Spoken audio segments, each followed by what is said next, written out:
Bienvenidos a un nuevo episodio de nuestro canal de podcast Historias sin pretensiones y esta vez nos acompaña Luis Manuel López Román. ¿Qué tal, Luisma? Hola, ¿qué tal? Pues un placer estar aquí contigo y con tus oyentes para charlar un ratito de cosas de romanos. Muy bien. Vamos a empezar con su currículum porque, bueno, vamos a tardar un ratito, o sea que yo aviso a, yo aviso a nuestros oyentes. Es graduado en Historia y Filología Clásica por la Universidad Complutense de Madrid. Investigador en esta universidad en el Departamento de Historia Antigua. Es además profesor de secundaria y ha participado en programas de radio como Despierta, de Radio Nacional de España. Tiene una sección en esta radio que es Olvidados de la Historia. Tiene un podcast, Libera Res Pública, y además hace guiones de cine. O sea, y no hemos empezado con los libros. O sea, que seguimos. Es autor de varios libros, como los 4 de la saga de Marco Lemurio, Oscura Roma, La sangre de Baco, Ojos de Venus y Alas negras sobre Pompeya. Bueno, tienes una novela de terror, Almas sin luz. Sí, Esta eso no es. tiene que, por lo que he visto, no tiene nada bueno, porque es del metro, o sea, es una historia, ¿no? Está en... Esa es totalmente contemporánea, esa es mi otra faceta. Aparte de la historia, a mí la literatura de terror pues es lo que me ha fascinado desde la adolescencia. Entonces digamos que tengo esas dos facetas, la pasión por la historia y la pasión por la literatura y el cine de terror. Entonces Y el, intento y el, combinarlas y un el poco. terror, ¿no? Y luego tienes un capítulo de un libro que fue una obra colectiva, Ab Urbe Condita, la Roma de la Gens Valeria, donde yo tengo el pequeño honor de haber también tener un capítulo en esa obra, ¿no? Yo te conocí fíjate, por el blog de Portal Clásico, cuando yo empecé con todo esto de mi blog y todo esto, y la verdad es que me hice seguidor porque ahí aprendí y aprendo muchas cosas, ¿no? Luego encima coincidimos en Divulgadores de la Historia, que es la asociación que promovió y donde nació la idea del libro de antes. Y por supuesto, vamos a hablar del libro que aquí nos trae, que es el de Tiberio Graco, El Tribuno de las Legiones.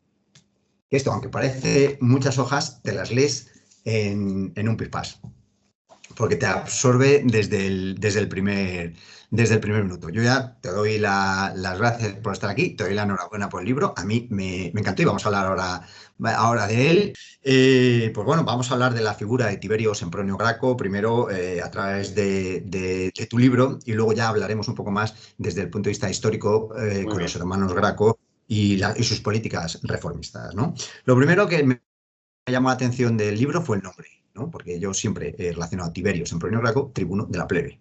Y de Claro. pronto me encuentro con un tribuno del ejército. Eso no sé si alguien te lo ha dicho o alguien ha mostrado esa curiosidad. Sí, llama la atención, claro, porque cuando la gente que conoce un poco la historia de Roma se acerca a la figura de Tiberio, lo que se espera es encontrar la historia del tribunado de la plebe.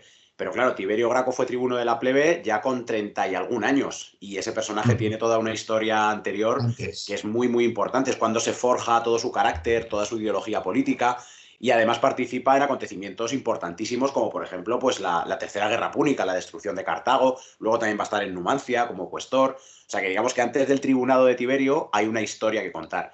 Y de hecho esta novela, esta primera novela, está ambientada en la infancia y la juventud de Tiberio. Tiene una primera parte cuando Tiberio es niño, y así conocemos pues a personajes como su padre, su madre Cornelia, su hermano Cayo Graco, que es un bebé en ese momento, el personaje Sí, fascinante de Escipión Emiliano también. Y la segunda mitad de la novela está ya ambientada en la Tercera Guerra Púnica, en la guerra de Cartago, donde Tiberio participó como tribuno de las legiones.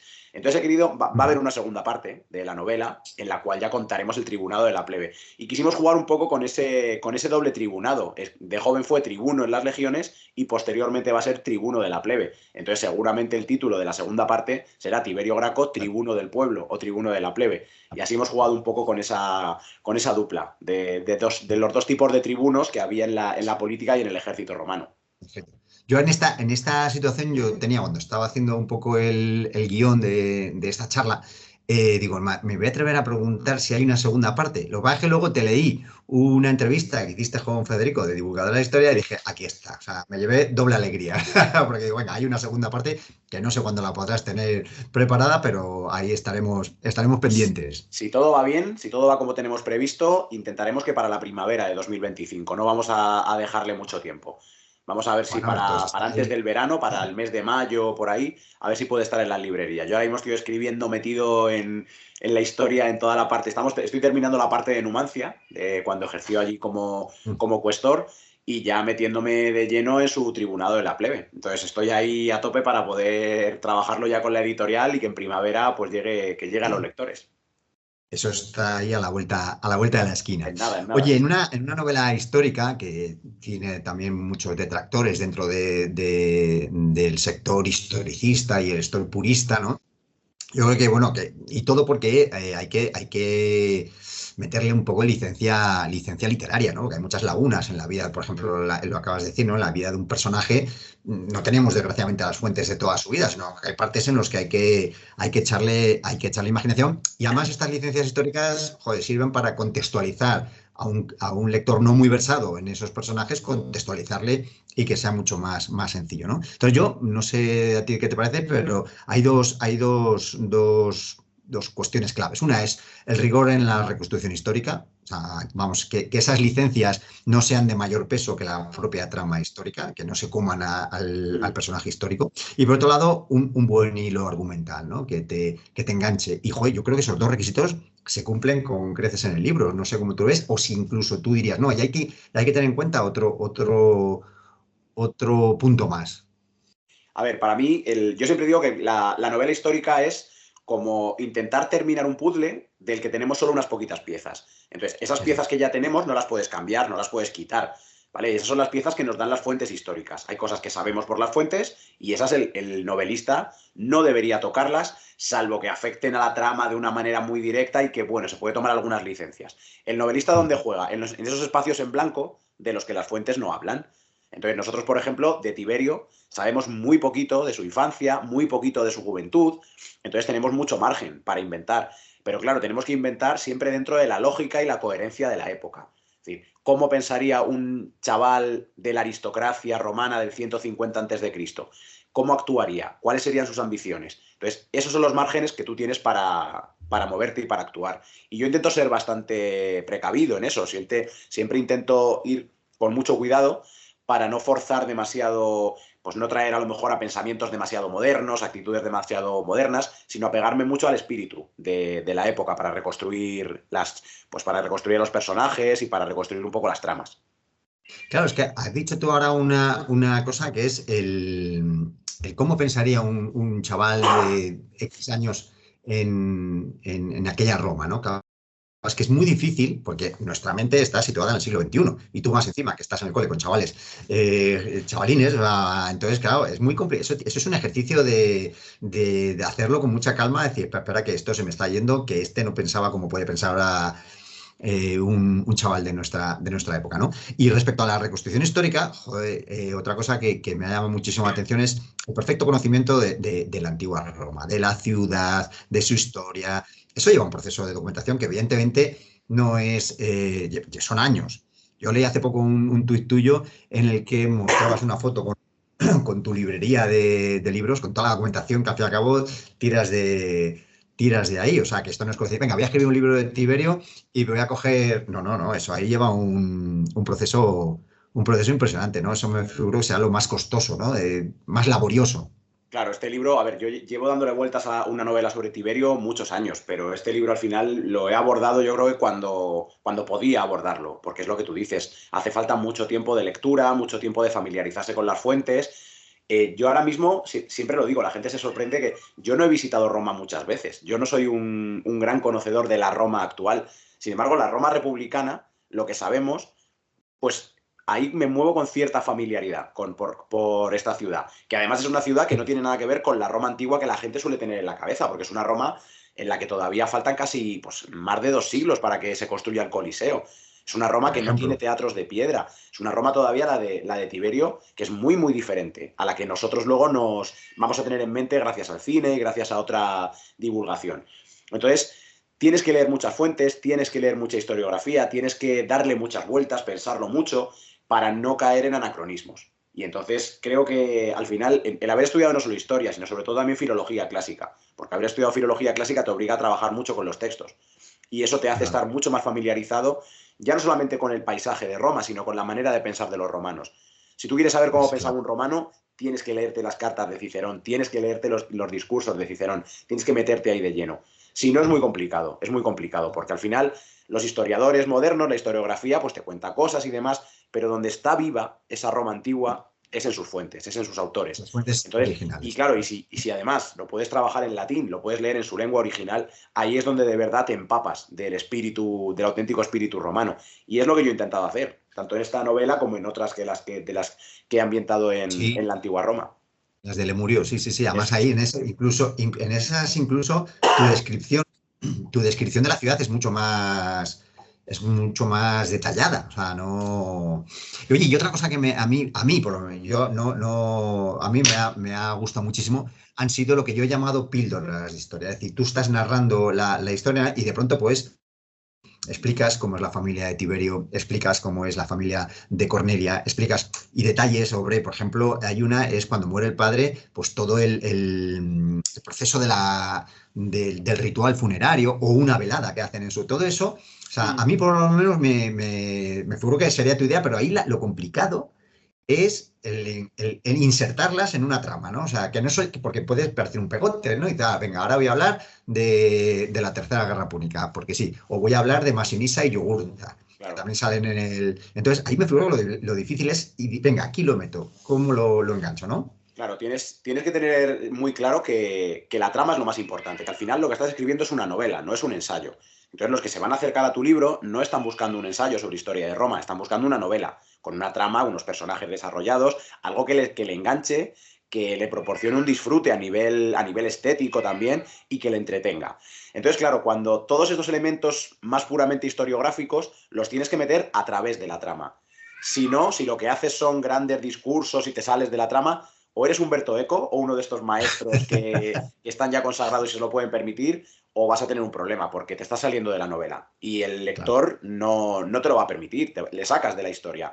Entonces, Ujú. todos esos elementos, pues lo que comentas de pues, todos los funerales de Tiberio Padre, la descripción de la Domus, por ejemplo, pues al final Sí, en esta novela aparece la Domus muy bien explicada de cuáles son las partes, pero porque los personajes se van moviendo por ellas, van a un sitio, van a otro, la zona de los esclavos, la zona de los patrones, de los dómines, pero todo a través de la trama. No puedes permitirte el hacer un gran excurso porque ahí el lector puede decir, uff, esto se me está haciendo farragoso, esto me lo voy a claro. saltar. Y a mí me pasa con la novela histórica, me pasa como con el cine histórico. Yo puedo perdonar determinados fallos, puedo perdonar determinadas licencias. Pero lo que no te voy a perdonar es que me aburras. Si me aburres con una novela histórica, si me aburres con una película histórica, ya tenemos un problema. Porque no Claro, quiero aburrirme, quiero entretenerme. Si quiero leerme un claro. tocho de historiografía, me leo un tocho de historiografía. Pero en la novela busco otra cosa, busco emocionarme, busco disfrutar.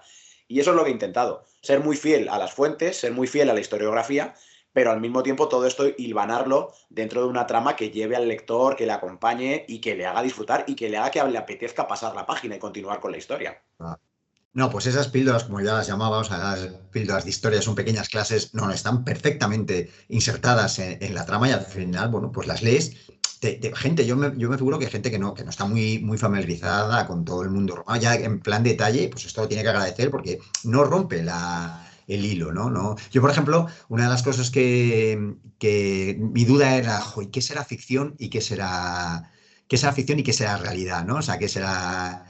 Y me hubiera jugado una mano que a la película de que a Cornelia, viuda, le llega al rey de Egipto a pedirle matrimonio, si yo no se lo apostado, a mí me hubiera apostado todo, eso es ficción. Y luego me voy al final del libro donde ponías, y eso es real, o sea, eso es historia. Bueno, a ver, no es ficción inventada por mí, pero no podemos descartar que sea ficción inventada por los propios romanos. Ah, Porque bueno, claro, pero hay que de tener su en época. cuenta que las fuentes que nos hablan de Tiberio y de Cornelia son muy posteriores a ellos. Pues, Y tanto ujú. Tiberio como Cornelia al final se convirtieron en leyendas para los propios romanos. Tiberio era un campeón de la causa de la plebe, era un campeón del pueblo y se convirtió en un héroe.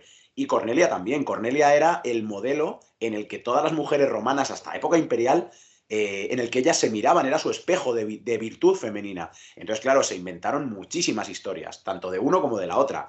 Entonces, ¿es seguro 100% que llegó aquella propuesta de matrimonio del faraón de Egipto y Cornelia, pues ella muy orgullosa le dijo, no, prefiero ser la viuda de un cónsul de Roma que ser la mujer del faraón? Claro, eso suena mucho como glorificación de Roma, como pues eso, como la imagen de la perfecta matrona romana.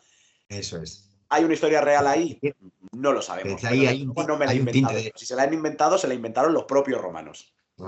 hay un tinte de propaganda, que eso también Sí, los sí, sí. romanos se los sabían hacer de lujo. Bueno, pero eso ahí, al fin y al cabo ahí estaba y lo recoges y lo recoges al final del libro.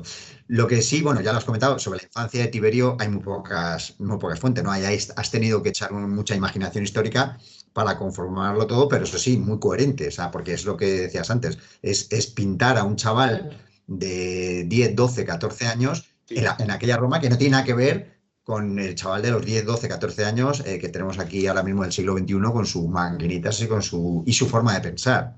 efectivamente. Sí, al final, y tú fíjate que la historia de la infancia, como la historia de las mujeres, se ha empezado a hacer hace relativamente poco. Se ha empezado a hacer a mediados del siglo XX. Antes los historiadores estos temas ni los trataban, ni los miraban. Lo que importaba era la historia de los grandes hombres, las batallas, la gran política.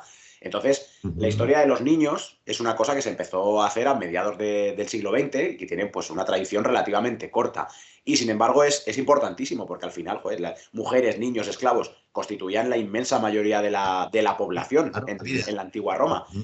Claro, ahí hay un campo muy grande para especular, para jugar, pero como tú dices, había que ser coherente. Es decir, tenemos que pensar que este niño, un tiempo después, se va a convertir en un tribuno de la plebe que va a actuar de una determinada manera, que va a tener una determinada ideología, y eso no nace de la nada. Entonces había que construir ese niño qué influencias ha tenido, ese niño qué pensamientos ha tenido, qué vivencias ha experimentado para acabar en ese punto.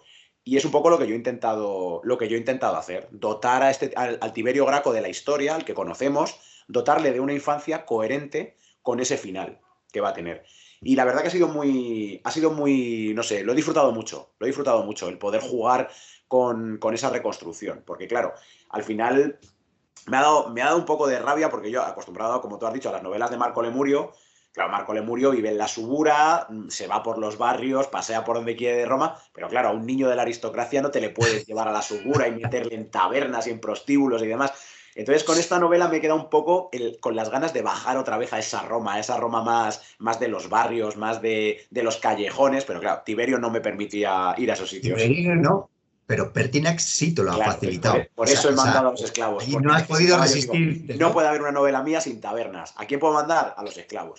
Los esclavos a la Pues está taberna, por claro. lo menos en un capítulo que vayan a tomarse un vino y luego ya Eso está. continuamos con la historia de Tiberio, pero sí, sí. Ahí te agita ahí esa pequeña espinita. Y luego, por ejemplo, lo que has dicho claro, que Tiberio va a ser el día de mañana, va a ser tribuno de la plebe con una ideología, pero sí dejas, ya empiezas tú a dejar en este libro, ya empiezas a dejar pinceladas sobre su formación. Por ejemplo, en una de las, cuando su padre le lleva a presenciar aquellas visitas que hacen los clientes con problemas que tienen pues, de sus tierras, y entonces ahí ya empieza él a manifestar esa preocupación, ¿no? De lo que le pasa a la gente humilde de Roma. Con lo cual sí que va sentando ya un pozo de cara a la formación de este chico para luego ser tribuno de la plebe. Sí, eso es. Al final, bueno, Tiberio Graco fue una persona. Igual hablar de conciencia social es utilizar una terminología demasiado moderna para la antigua Roma, pero digamos que sí que fue una persona con una capacidad muy grande para interpretar cuál era la realidad de la Roma de su época. Capacidad que Ujú. no tuvieron la inmensa mayoría de sus contemporáneos. Tiberio vio que había un problema, había una gran cantidad de población sin tierras y al mismo tiempo el ejército romano se estaba quedando sin soldados. Entonces, Ujú. eso había que atacarlo de alguna manera. Claro, esa conciencia no nace de la noche a la mañana. Y por eso yo he querido que Tiberio ya de niño empezara a ver algunas cosillas cuando su padre recibe a los clientes y los clientes le Eso cuentan sus es. problemas de, pues mira, es que mi vecino, que es un gran terrateniente, nos ha obligado a marcharnos porque nos han quitado las parcelas. Entonces, el Tiberio Graco padre como patrón, pues les promete su protección y demás. Y el niño ya va escuchando estas cosas. Joder, que hay campesinos que les están quitando las tierras. Hay campesinos que se están viendo obligados a marcharse a Roma y abandonar la vida de campesino. Pero claro, si esos campesinos se marchan, ¿quiénes van a ser los soldados cuando toque convocar, cuando toque hacer el reclutamiento de las Claro. legiones? Y Ujú. claro, Tiberio es un niño, Tiberio todavía no va hilando hasta el final la consecuencia, pero ya va tomando nota de estas cosas, ya va tomando notas mentales de, joder, aquí esto parece que me chirría un poco, aquí ya parece que esto... Y entonces todo eso es un proceso que va a ir madurando con él hasta llegar al tribunado de la plebe. Ujú. Y del tribunado militar, lo que más fuentes es Plutarco, ¿no? Es el que más habla Pero se sabe algo aparte de que le dieron la corona a Muralis y Muy poquito. tampoco hay mucho más, ¿no? Nada, muy poquito. De la estancia de Tiberio como tribuno militar en Cartago, sabemos que su primo Escipión Emiliano fue el que le pidió que fuera allí como tribuno, Ujú. y eso indica que entre los dos había una gran proximidad. Que cuando Tiberio tenía 18 o 19 años, que es cuando ejerció como tribuno de las legiones, tenía una unión muy fuerte con Escipión Emiliano, que era su primo. ¿Vale? Escipión Emiliano era sobrino de Cornelia por adopción, pero bueno, sobrino al fin y al cabo.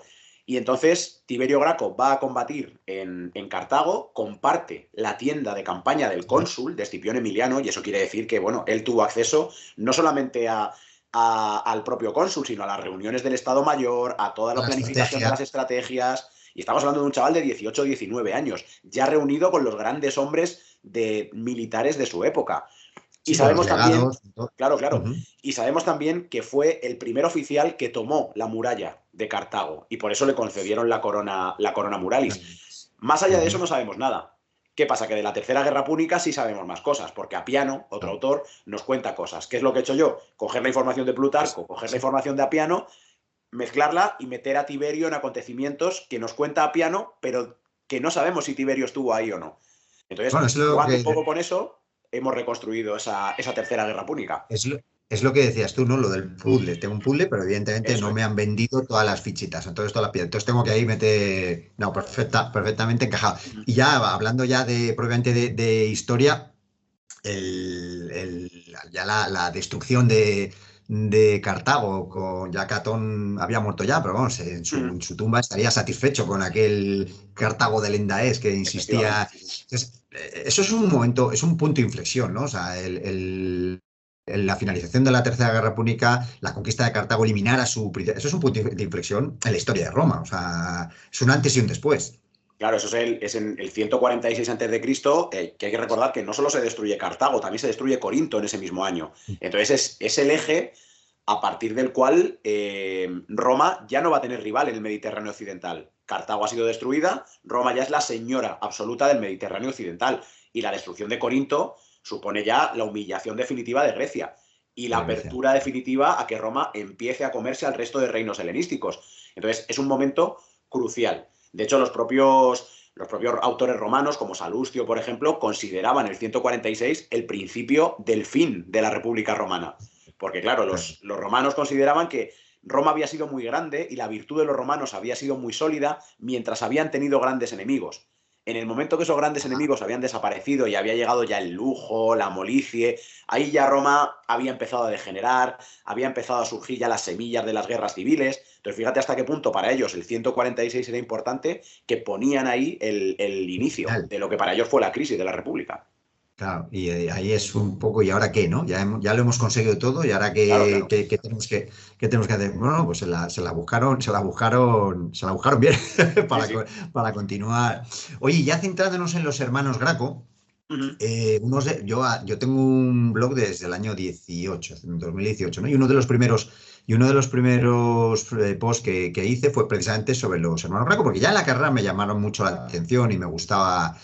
Y encontré en tu portal clásico, en tu blog, encontré un artículo sobre los hermanos Graco. Sobre Ujú. todo porque hay mucha opinión en el sentido de que sus reformas fueron revolucionarias, ¿no? Ujú. Entonces, ¿qué hay de revolucionario? Yo sé la respuesta, pero quiero que nos cuentes ¿son Pues revolucionarios mira, los hermanos Graco? la historiografía tradicional, el primer error desde mi humilde punto de vista que ha cometido es mezclar a los hermanos Graco, crear el concepto de los hermanos Graco. No tiene De equipo. absolutamente nada que ver la política de Tiberio con la política de Cayo. Nada que ver. Tiberio va a hacer una serie de reformas en un sentido y Cayo en otro sentido diametralmente opuesto. Claro, esto no pasa porque sí. El propio Cayo Graco, que era muy joven cuando muere Tiberio, él estaba combatiendo como cuestor, perdón, como tribuno en Numancia en aquel entonces. El propio Cayo Graco es el primero que va a manipular la muerte y la historia de su hermano, porque a él le interesaba asociarse con su hermano. Su hermano ya era un campeón de la plebe, era un mito.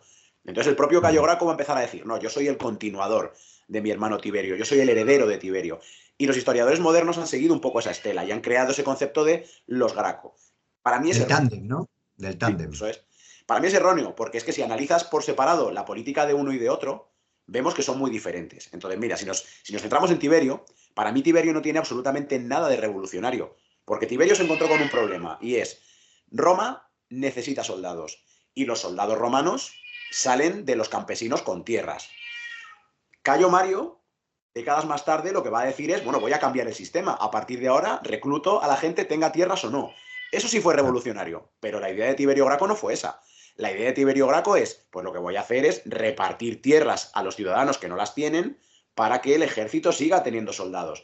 Pero lo que hizo Tiberio Graco fue revitalizar unas leyes que ya existían, por lo menos desde el siglo III antes de Cristo. Estas en latín se llaman leges de modo agrorum, que eran leyes que limitaban la cantidad de tierra pública, de ager publicus, que podía tener un mismo terrateniente. Y con lo que sobraba, eso se repartía entre la gente sin tierras.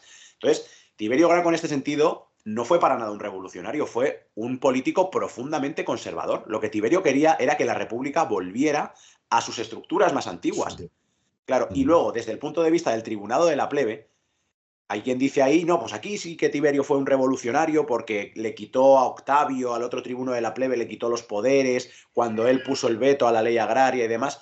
La realidad es que lo que hizo Tiberio con el tribunado de la plebe fue también devolverle a sus orígenes. En los orígenes, el tribunado de la plebe había sido una magistratura revolucionaria, una magistratura que nació para defender los derechos de los plebeyos frente a los abusos de los patricios. Claro, ¿qué había ocurrido? Poner tope al abuso del aristócrata. ¿Qué es lo que había ocurrido con el tribunado de la plebe? Que al convertirse los plebeyos también en parte de la nobleza, el tribunado de la plebe había perdido su sentido original y se había convertido en una magistratura más. Tiberio, ¿qué es lo que va a decir? Pues ahora el tribunado de la plebe ya no va a defender a los plebeyos, ahora va a defender al pueblo como concepto. Y entonces devolvemos a los tribunos de la plebe ese carácter revolucionario, pero no es crearle un carácter revolucionario, es devolvérselo. Entonces Tiberio y toda la factio que había alrededor de Tiberio, con Apio Claudio y otros muchos, lo que van a intentar es devolver a la República a sus esencias más antiguas, es decir, un programa absolutamente conservador. Cayo Graco no. Cayo Graco va a ser todo lo contrario. El programa político y económico y reformista de Cayo Graco, eso fue de una profundidad y de una complejidad gigantesca.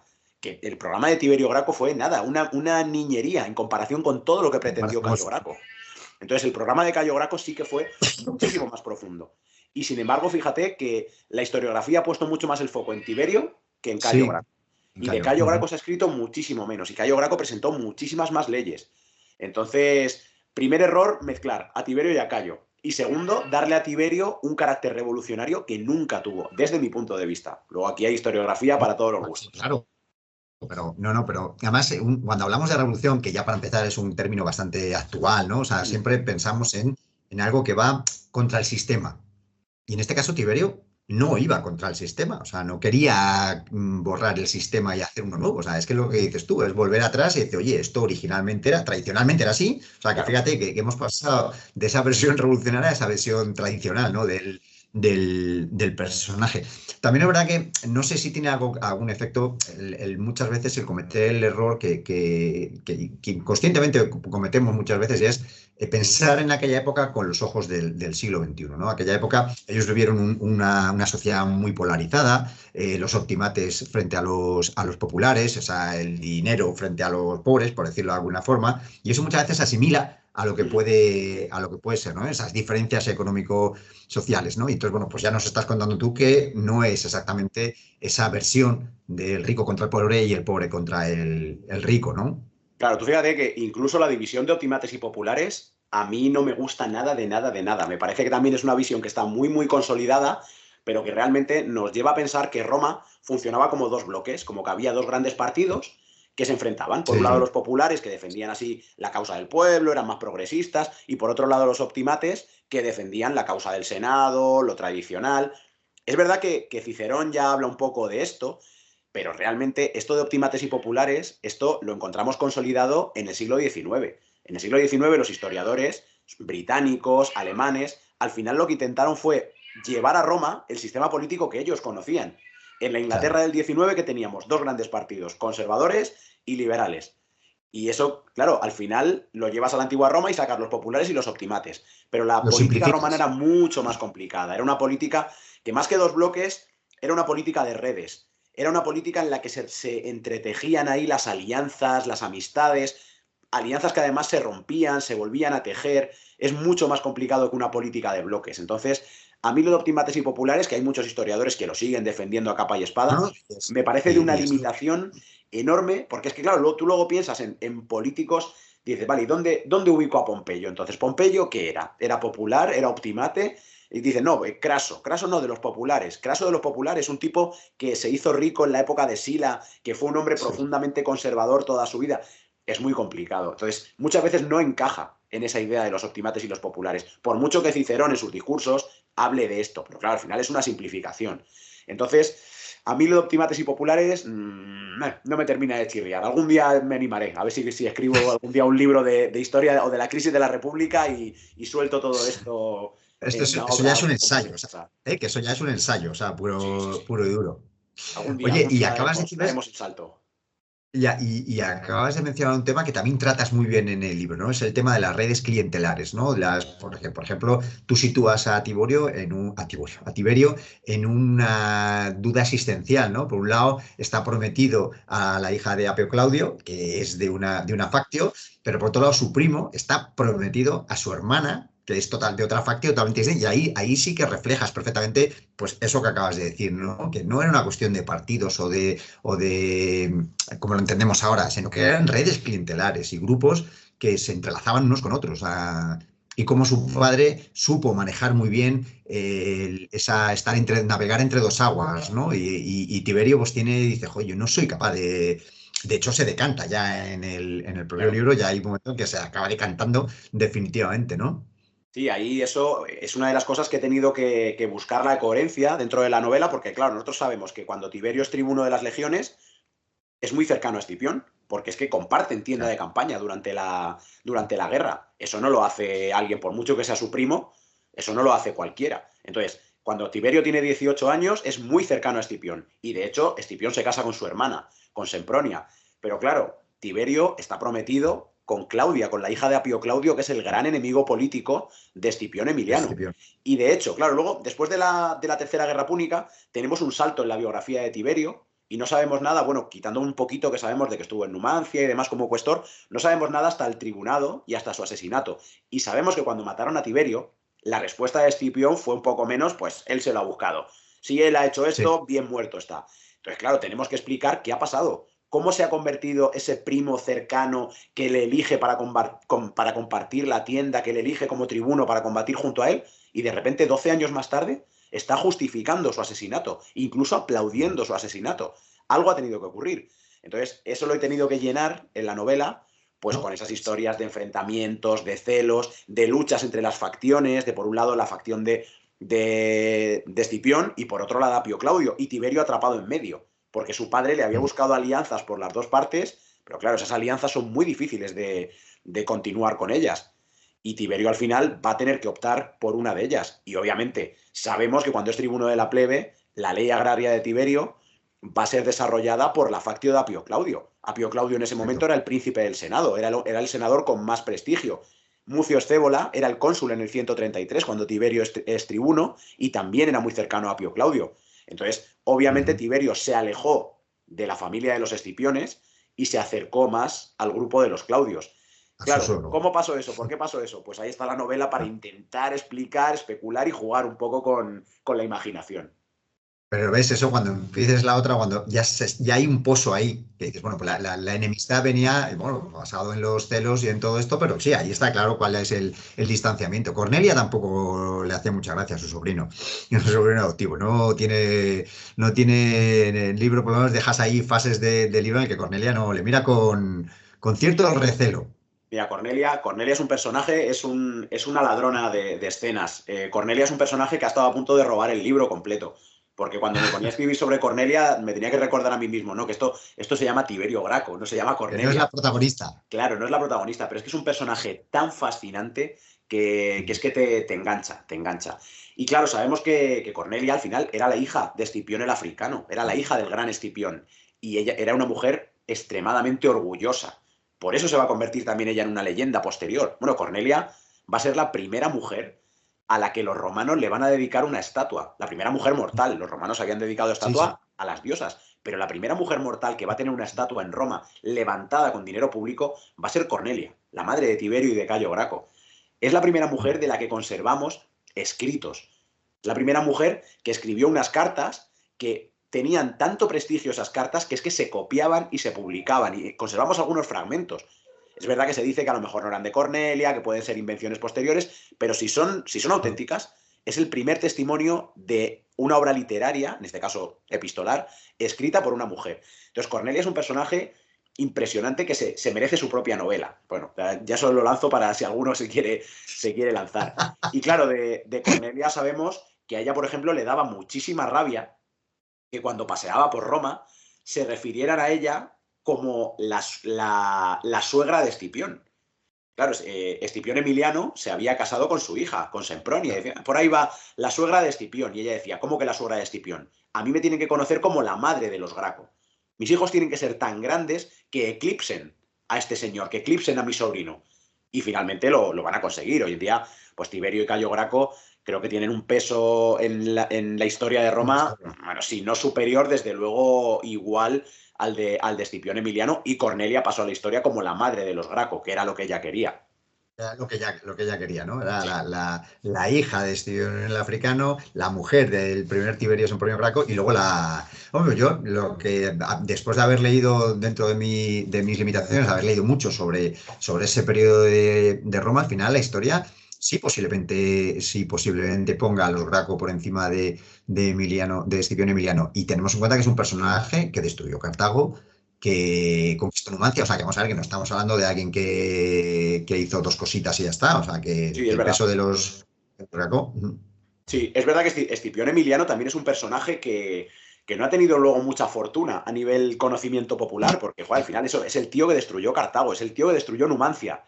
¿Y cuántas películas hay de Escipión Emiliano? Pues de Escipión el africano hay Nada. algunas y antigua. Bueno, Julio Sí, bueno. César tenemos de todo, novelas, películas, series, todo. Pero de Escipión Emiliano, claro, es que como Plutarco tampoco nos ha llegado la biografía de Escipión Emiliano, entonces es un personaje que ha caído un poco ahí en las sombras, a pesar de que también es fascinante. A mí Escipión Emiliano, otro que constantemente tenía que recordarme yo a mí mismo, no, que este no es el protagonista, que es Tiberio. No te dejes llevar por Escipión. Pero es que es otro personaje que dice, madre mía, es que es fascinante este tío. Sí, Es es fascinante. cautivador. Ujú. Oye, y hemos hablado, bueno, sobre todo tú, que has estado hablando mucho de la ley, de su reforma agraria, ¿no? Has dado pinceladas, pero intenta resumírnosla en poco, o sea, ¿en qué consistió esa reforma? Porque lo que está claro es que, bueno, repercutió contra los intereses de la oligarquía senatorial y eso empezó ya a granjear bastantes problemas a Tiberio. Pues mira, vamos a ver si podemos resumir la Lex Sempronia Agraria de forma sencilla. En el 133 a.C., que es cuando Tiberio es elegido tribuno de la plebe, había una situación en Roma que hemos comentado, y es que cada vez había menos propietarios, menos ciudadanos con tierras, y eso significaba que había menos legionarios disponibles, porque hay que recordar que en esta época de la República, para ser legionario tenías que ser ciudadano y tenías que tener un patrimonio mínimo, y el patrimonio se marcaba con tierras. Entonces, si tenemos pocos hombres que tengan tierras, tenemos pocos soldados. Y estamos en un momento en el que Roma necesita más soldados que nunca, porque Roma tiene presencia en Hispania, tiene presencia en el norte de África, tiene presencia en los Alpes, tiene presencia en Grecia. Es decir, Roma necesita tener legiones permanentemente y sin embargo tiene muy poca disponibilidad de soldados. ¿Qué es lo que había ocurrido? Pues que los grandes terratenientes, los senadores, los ricos, habían ido acaparando las tierras. Y lo que antes era una península itálica de pequeños propietarios que trabajaban sus propias tierras, había ido dando paso a una península itálica de grandes latifundios, en manos de unos cuantos propietarios, y que ya esas tierras ya no eran trabajadas por campesinos libres, sino por esclavos. Esto, tanto Tiberio Graco como sus aliados, porque es otra cosa también que hay que dejar clara, la ley agraria de Tiberio Graco no fue obra de Tiberio Graco. Tiberio Graco era una pieza más dentro de un grupo de políticos mucho más amplio y con mucho más prestigio que el propio Tiberio, que fueron los que defendieron la ley. Ahí estaba Apio Claudio, que era el príncipe del Senado, que ya había sido cónsul, había celebrado triunfos. En el 133 a.C. tenemos a Mucio Stébola como cónsul, y Mucio Stébola fue, junto con su hermano Craso, que era hermano, le habían adoptado en otra familia, pero era su hermano biológico, eran los dos grandes juristas de la época, eran los personajes que controlaban con más profundidad la legislación en Roma. Todo ese grupo va a ser el que va a concebir esta ley agraria. ¿Por qué la va a presentar Tiberio al pueblo para aprobarla? Porque él era el tribuno de la plebe, y los tribunos de la plebe eran los que podían presentar al pueblo leyes para su aprobación. La ley agraria, ¿qué pretendía? Pretendía marcar un límite de tierra que un mismo propietario podía tener. En Roma había un tipo de tierra que era el ager publicus. El ager publicus era una tierra que en época muy antigua, cuando Roma había empezado a expandirse por Italia, le habían arrebatado a los enemigos. Entonces, ese ager publicus al principio se había repartido a los campesinos para que tuvieran sus parcelitas. Y era ese ager publicus el que los terratenientes habían acaparado. Entonces, la ley de Tiberio lo que proponía era que estas parcelas tuvieran como máximo 500 jugera. El jugerum, los jugera, son una unidad de medida de los romanos que, para que nos hagamos una idea, era la tierra que podía trabajar un buey en un único día. Es decir, que 500 jugera eran parcelas muy grandes, eran parcelas enormes. Bueno, pues la ley lo que proponía es que estas parcelas se limitaran a 500 jugera y todas aquellas parcelas que excedieran este tamaño se iban a confiscar estas tierras sobrantes y se iban a repartir entre el pueblo, de manera que otra vez hubiera una base de campesinos propietarios que pudieran ser elegidos para las legiones.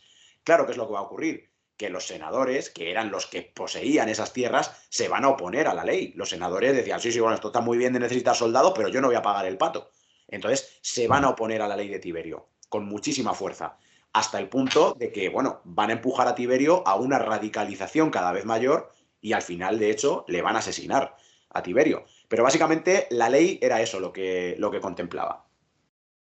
Y luego la ley tuvo muchos problemas para implantarla porque había un problema económico, ¿no? Y aquí aparece también otra cosa súper curiosa en la historia, que es el rey de Pérgamo, Átalo III, que dona o deja en herencia a Roma sus bienes, o sea, que era una cuantía importante, ¿no? Y entonces Tiberio ahí dice, joder, pues ya está, esto lo aprovecho yo para... Y eso también fue otro punto de discrepancia, ¿no? ¿Cómo fue esa situación? Claro, está, a ver, una vez bueno, primero para aprobar la ley tuvieron muchos problemas, porque claro, Tiberio Graco como tribuno de la plebe presenta la ley. ¿Qué hacen los senadores que se oponían a Tiberio? Vamos a coger a otro tribuno de la plebe y que vete la ley. Los tribunos de la plebe tenían el poder de veto, que tienen la capacidad de que cualquier propuesta presentada por una asamblea, por un magistrado, aunque fuera el cónsul, con solo la palabra del tribuno de la plebe quedaba completamente anulada. Entonces los senadores cogieron a otro tribuno de la plebe, Octavio, que además sabemos que era amigo personal de Tiberio y aparece también en la novela, porque claro, tenía que reconstruir de dónde venía esa Sí. amistad, pues de aquí. Se conocen, según mi reconstrucción, en Cartago, en la guerra. Bueno, pues este Octavio vetó la propuesta de Tiberio. Claro, aquí Tiberio va a dar un paso más y va a decir, muy bien, un tribuno de la plebe que no está defendiendo los derechos del pueblo, sigue siendo un tribuno de la plebe. Es decir, tú tienes los poderes de tribuno porque el pueblo te los ha otorgado. Pero si tú utilizas esos poderes para ir en contra de los intereses del pueblo, el pueblo te los puede quitar. Y eso es lo que hizo Tiberio. Llamó a las tribus a votar para quitarle a Octavio sus poderes de tribuno. Entonces, Octavio se negó a retirar el veto, las tribus votaron retirarle los poderes de tribuno y en ese momento Octavio dejó de ser tribuno. Ahí es verdad que Tiberio dio un salto de riesgo grande, porque claro, eso Forzó estaba, digamos, al margen de la ley lo que había hecho, pero para él respondía al carácter auténtico del tribunado. Si no eres un representante del pueblo, entonces no eres un tribuno de la plebe. Claro, gracias a esto consiguió aprobar la ley. ¿Qué es lo que va a hacer el Senado entonces? Muy bien, has aprobado la ley, pero para esta ley, para desarrollarla, necesitas dinero. Hace falta dinero para medir las parcelas, hace falta dinero para volver a parcelar la tierra que sobre, para repartirlo. Y como el Senado era el que controlaba la pasta, porque ahí sí que no se metían las asambleas ni los tribunos, el erario público, el que estaba en el templo de Saturno, eso lo controlaba el Senado. Pues el Senado le cerró el grifo y le dijo, no te voy a dar, y bueno, le asignaron una cantidad ridícula. Y ahí Tiberio tuvo un problema. Si no tengo fondos, ¿cómo desarrollo la ley? Pero ahí ocurrió esto que has comentado tú. De repente, el rey de Pérgamo, Átalo, lega al pueblo romano el reino y con él toda la fortuna de Pérgamo. Claro, el emisario del rey de Pérgamo llegó a casa de Tiberio. Esto es una cosa muy normal, porque los senadores romanos, los aristócratas romanos, eran los representantes de las casas reales de los reinos helenísticos, tenían muchísimos intereses por todo el Mediterráneo. Entonces, cuando alguien quería presentarse ante el Senado, primero se presentaba ante una casa noble que le hiciera de intermediario. Entonces este emisario del rey de Pérgamo se presentó ante Tiberio y le dijo, no, pues mira, es que el testamento del rey dice esto, que todas las riquezas del reino van a pasar a Roma. Y Tiberio dijo, fenomenal, aquí tengo yo Wow. la pasta que necesito para desarrollar la ley. Claro, eso ya al Senado le pareció el acabose, porque ya un tribuno de la plebe metiéndose en temas de política internacional, que eso sí que era potestad exclusiva del Senado, eso ya no lo podían soportar. Y ahí se empezaron a inventar de todo. Hubo un vecino de Tiberio, que se llamaba Pompeyo, no tiene nada que ver con el Pompeyo posterior. Bueno, pues este Pompeyo, que era el vecino de Tiberio, dijo en el Senado que había visto al emisario de Pérgamo arrodillado ante Tiberio ofreciéndole una corona, para que los senadores dijeran, Buah, este no quiere aprobar una ley agraria, este quiere convertirse en rey de Roma, este aspira a la tiranía. Y claro, ya sabemos lo que los romanos hacen con los tiranos, ya sabemos qué es lo que le va a pasar al propio Tiberio e incluso a Julio César, un siglo más tarde. Entonces ahí ya es cuando a Tiberio le van a ir empujando hacia una situación más radical, y es verdad que va a conseguir aprobar la ley agraria, porque la ley agraria de Tiberio se va a desarrollar y las tierras se van a repartir y demás. Pero claro, Tiberio estaba en una situación muy complicada, ya tenía prácticamente todo el Senado en su contra. Mientras era tribuno de la plebe, no había problema, porque estaba protegido al ser magistrado. Pero ¿qué iba a pasar a partir del 10 de diciembre de ese año? Los tribunos de la plebe entraban y salían en su cargo el 10 de diciembre. En el momento que el 10 de diciembre Tiberio dejara de ser tribuno, estaba perdido. Lo mínimo que le podía pasar es que le llevaran ante un tribunal. Y lo peor que le podía pasar es que se lo cargaran. Entonces Tiberio, ¿qué va a hacer? Necesito seguir siendo tribuno de la plebe. Necesito continuar con esta protección. Y se va a presentar como candidato otra vez al tribunado. Bueno, esto ya el Senado, este tío quiere perpetuarse en el poder, este tío quiere ser un tirano, y ahí es cuando vamos a llegar al asesinato de Tiberio. O sea, que se lo fue como decía su primo, se lo fue buscando poco a poco. Fue radicalizándose, fue dando pasos y pasos y pasos, y hasta el punto de que muchos de los que eran sus aliados al principio, de la factio de Apio Claudio, le fueron abandonando. Y senadores que al principio veían la ley agraria como, bueno, puede ser algo bueno, algo necesario, se van a ir apartando al ver que Tiberio cada vez daba pasos y más pasos y más pasos en contra de los intereses del Senado. Digamos que Tiberio Graco se obcecó con la ley agraria, hay que sacarla adelante sí o sí. Y luego él también buscó su propia protección personal, presentándose otra vez como tribuno de la plebe. Y ahí es cuando lo van a asesinar, claro. Bueno, y 10 años después aparece su hermano Cayo, que ya nos has contado un poco antes, todo el que cogió esa imagen, ¿no? Ese relicario claro. que tenía este Tiberio en el pueblo y dijo, venga, yo soy el continuador, pero este fue mucho más allá Muchísimo más allá. que su hermano. O sea, Muchísimo no más allá. tiene... O sea, Tiberio Graco, bueno, se duda si presentó alguna otra ley, hay también indicios, algún autor habla de alguna otra ley, pero vamos, como ley de Tiberio tenemos la ley agraria. Cayo Graco no presentó una ley agraria. Cayo Graco presentó un programa de reformas que de haberse conseguido perpetuar, porque algunas se aprobaron, pero claro, a Cayo Graco fue tribuno de la plebe 2 años, él sí que consiguió que le eligieran tribuno de la plebe por segundo año. No llegó a tener 2 años Cayo Graco, y sus leyes, en el momento que a Cayo Graco lo van a matar, van a desaparecer. Si esas leyes se hubieran consolidado, la historia de la República habría cambiado por completo. Por ser muy breve, Cayo Graco va a ser el primero en aprobar leyes que contemplaban repartos de trigo al pueblo. Él es el primero que va a decir, tenemos una población urbana cada vez más grande y esta población está pasando hambre. A esta gente o le repartimos trigo o por lo menos ponemos un tope al precio del trigo y construimos graneros públicos para almacenar trigo en manos del Estado y evitar que los aristócratas estén especulando con el precio del trigo y estén almacenando trigo. Eso lo va a hacer Cayo Graco. Cayo Graco, por ejemplo, también va a permitir que los caballeros, el ordo equester, que eran los ricos de Roma, pero que no eran senadores, que no participaban en la política, eran los que controlaban el comercio, controlaban toda la artesanía, controlaban el arrendamiento de los impuestos. Los caballeros se sentían marginados de la política porque no eran senadores. Bueno, pues Cayo Graco va a ver en ellos también un pilar fundamental de Roma y les va a dar más participación en la política.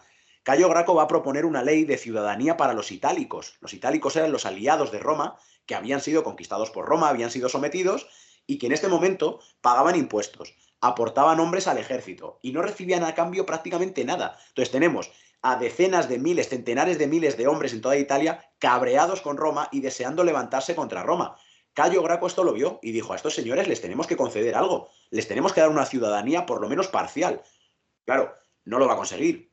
¿Cuál va a ser el resultado? Que 30 años más tarde va a estallar la guerra. Los itálicos se van a levantar contra Roma y Roma va a tener un problema en el que va a estar a punto de desaparecer otra vez. Bueno, pues Cayo Graco eso ya lo vio y lo intentó paliar.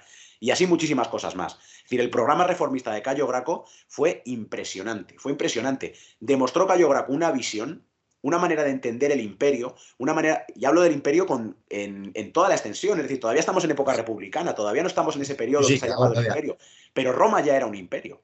Roma ya tenía provincias, Roma ya controlaba prácticamente todo el Mediterráneo occidental y una parte ya del oriental. Es decir, Roma era una estructura imperial. Y Cayo Graco es el primero que se va a dar cuenta de que Roma necesitaba cambiar estructuralmente para poder convertirse en la potencia que dominara ese imperio. Claro, los senadores contemporáneos de Cayo Graco esto no lo entendieron, esto lo vieron como una amenaza y ¿qué hicieron con él? Se lo cargaron también. Y sin embargo, décadas después, la historia le va a dar la razón a Cayo Graco, porque muchas de sus reformas van a ser recuperadas, pues, por Livio Druso, por ejemplo, por el propio César, por Augusto. Muchas de las políticas de colonización, Cayo Graco intentó fundar ciudades, incluso sobre las ruinas de Cartago, la ciudad que su hermano había contribuido a destruir, pues Cayo Graco intentó levantar una colonia en Cartago. Claro, como le van a matar, esa colonia va a desaparecer. ¿Qué va a pasar? Que tiempo después Julio César y Augusto van a retomar esa política y van a fundar esas colonias. El Cayo Graco fue un precursor.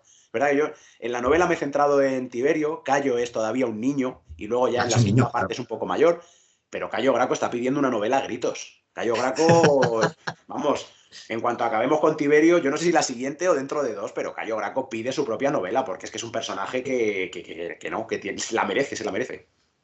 Tú fíjate que ya has hablado de escribir sobre Cayo, sobre Cornelia, sobre Emiliano. O sea, vamos a ver, ¿sabes?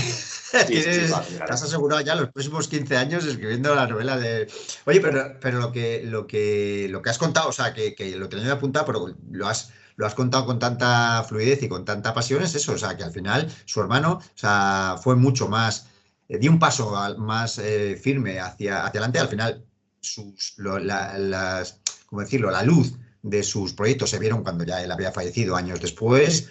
O sea, y luego me hizo siempre muy curioso lo de la colonia en la antigua, eso ya es como decir, mira, estos eran nuestros enemigos y ahora vamos aquí a montar una ciudad romana.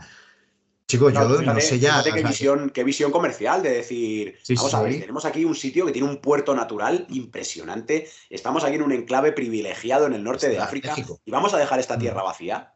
O sea, vamos a construir una ciudad romana aquí. Bueno, pues no, se la tiraron abajo y hay que esperar otras cuantas décadas para que alguien como A Julio que César alguien. o Augusto dijeran, oye, que este señor tenía razón, aquí hay que poner una ciudad romana, que es que desde aquí vamos a controlar todo el comercio en toda la zona sur del Mediterráneo. Y así fue, que Cartago resucitó como ciudad romana. Ujú. Pero qué pena, ¿no? Que al final tuvieran que pasar años y que nadie porque alguien puede haber dicho, no, esto era la idea de Cayo y no, aquí cada Claro. uno se apunta luego la medalla y nos olvidamos de todo. Bueno, Luisma, se nos ha ido casi la hora, o sea, hablando de tu libro y hablando de Graco, ya lo teníamos claro que esto iba a ser, Cuando uno que habla esto de iba a romanos, ir. No, el tiempo vuela. Tempus fugit. el tiempo vuela. Bueno, yo quedo expectante por tu nueva novela. Te escribiré para, para ver si tienes el huequecito en su Seguro. momento, después de todo el proceso de lanzamiento y todo esto, para hablar de esa segunda novela y para hablar y volver y seguir hablando ya con más detalles de lo que hayas reflejado. Una última pregunta simplemente. Las fuentes originarias, ¿qué decían los Cicerón, Plutarco, Salustio, de los hermanos Graco? ¿Qué conclusiones hay recogidas de ellos? Esto me tienes que invitar a otro podcast para hablar de las fuentes sobre los Graco, porque es que esto, además, es una cosa que a mí me fascina. Venga, pero voy a intentar ser breve. Las fuentes sobre los Graco tienen un Oye, problema, y es que no tenemos sus fuentes de su propia época. ¿Vale? Entonces, las fuentes más sí, cercanas, por ejemplo, es Cicerón, y Cicerón es varias generaciones posterior. Cicerón fue cónsul en el 63 a.C. y a Tiberio Graco se lo cargaron en el 133. O sea, había pasado ya 70 años, nada menos. Y Cicerón hace algunas referencias a los hermanos Graco hicieron esto, los hermanos, pero sobre todo los utiliza como argumento retórico. Cuando Cicerón se quiere ganar al pueblo en sus discursos, dice, pues amigo. Tiberio Graco hizo esto y yo os propongo algo parecido. Y sin embargo, cuando se quiere ganar al Senado, que el Senado tenía un mal recuerdo de los Graco, lo que hace es, esto es como los Graco que querían hacer esto y no como yo que quiero. Entonces, para Cicerón los hermanos Graco al final son como dos argumentos retóricos. Para encontrar ya historiadores que nos hablen de Tiberio y de Cayo Graco nos tenemos que ir a época imperial. Y son sobre todo Plutarco, que escribió 2 biografías, una de Tiberio y otra de Cayo, y Apiano que nos cuenta algunas cositas pues, sobre la destrucción de Cartago y también en su historia romana nos cuenta la historia del tribunado de Tiberio Graco y de Cayo Graco. Pero claro, son 2 autores ya de época imperial. Han pasado muchísimos, han pasado 3 siglos ya desde la época en la que estos acontecimientos tuvieron lugar. Entonces, lo primero que tenemos que mirar es qué fuentes leyeron ellos, a quién habían leído Plutarco y Apiano para reconstruir su historia. Y eso es muy difícil, muy difícil. Es muy complicado porque son fuentes que hemos perdido. Toda la parte, por ejemplo, de Tito Livio, que hablaba de los Gracos, se ha perdido. Eso no ha llegado hasta nosotros. Ha llegado hasta nosotros pues, en forma de resúmenes, los epítomes de la obra de Floro, de Orosio, que es de época cristiana. Entonces, Polibio, por ejemplo, Polibio que estuvo en la Tercera Guerra Púnica, que tuvo que conocer a Tiberio Graco seguro, porque Polibio era parte del círculo de Escipión. En la novela he metido también a Polibio, porque es que Polibio tuvo que tener una relación muy estrecha con este Tiberio joven. Pues tampoco hemos conservado nada de Polibio hablando de Tiberio.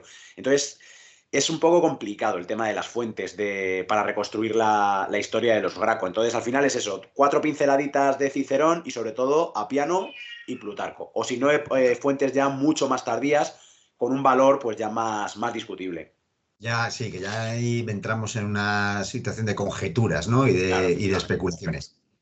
Luisma, muchísimas gracias. O sea, ha sido espectacular, sobre todo por la pasión con la que transmites todo este. Ya me hubiera gustado a mí tener un profesor de historia en el instituto que hablara de estos temas así, de esa forma tan clara y no tanto emperador, tanta guerra y tanta historia, que es lo que al final hemos aprendido en el colegio y en el instituto. Yo todavía soy de la época de los institutos antiguos. Bueno, el placer ha sido todo mío. Si es que yo el hablar de Roma, es que no hay nada en el mundo que me pueda gustar más que me dejen hablar de Roma, que me den un micrófono y ala, habla de romanos.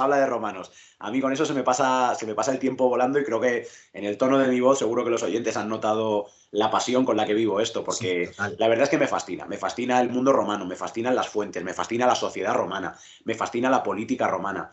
Y no sé, me parece que queda todavía mucho por darle vueltas, por darle otra vez visiones diferentes a una historia de Roma que parece que está ya muy consolidada y que lo tenemos todo muy claro, y no está todo tan claro, no es todo tan evidente como parece. Hay que volver otra vez a las fuentes, hay que leer a Cicerón otra vez, hay que leer a Salustio y darle una vueltecita, porque al final la sociedad romana era muy, muy compleja y merece la pena volver otra vez a ella.